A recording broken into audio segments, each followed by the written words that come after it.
বিশ্বনবী বললেন কিয়ামতের আগ দিয়ে মানুষের মধ্যে আকাঙ্ক্ষায় প্রতিযোগিতা বেড়ে যাবে, প্রতিযোগিতামূলক টেন্ডেন্সি।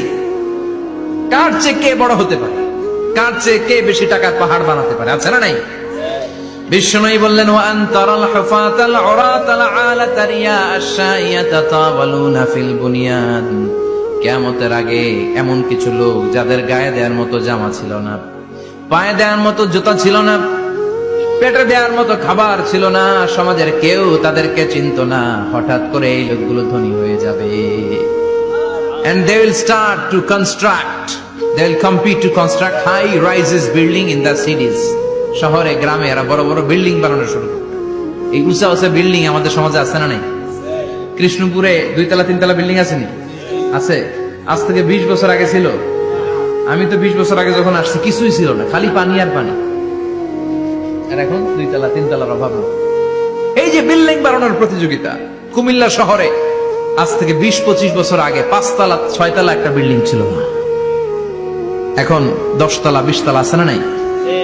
ঢাকায় আজ থেকে 20 বছর আগে 10 তলা বিল্ডিং খুঁজে পাইতেন আপনি? নাই।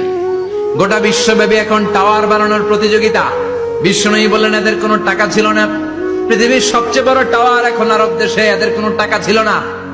আরব দেশের সৌদি আরব, কাতার, কুয়েত, বাহরাইন এখন স্বর্ণ আর তেলের খনি পেয়ে আল্লাহরে ভুলে যায়। এদের খাওয়ার মতো কিছু ছিল না। এদেরকে আমার দাদারে শুনতাম বলতো কাবলিওয়ালা বলতো। কি বলতো? এদেশে আসতো জায়নামাজ তসবি ছড়া খেজুর টেজুর বিক্রি করার জন্য। এরা জেলে পাড়ার লোক ছিল। আরব সাগরের তীরবর্তী এলাকার মানুষ, সাগরের মাছ মেরে এরা জীবন ধারণ করতো। আল্লাহ এদেরকে তেলের খনি দিলেন, গ্যাসের খনি দিলেন। এখন তারা বড় বড় টাওয়ার বানায়, আছে না নাই? বুর্জ আল খলিফা, কি উঁচা বিল্ডিং, 828 মিটার উঁচু। জেদ্দা আছে 1000 মিটার উঁচু কিংডম টাওয়ার। তাইওয়ানে আছে তাইপেডাং টাওয়ার 101 তলা। মালয়েশিয়া আছে পেট্রোনাস টুইন টাওয়ার 88 তলা। চায়নাতে আছে সাংহাই টাওয়ার, একটার পর একটা টাওয়ার। প্রতি বছর অ্যানাউন্স করতেছে যে ওদেরটা হচ্ছে আমাদেরটা বড় বানাও। কাতার কয় ওরা বানাইলে আমরা পারবো না কেন, আমরা বানাবো আরো বড়, আছে না নাই?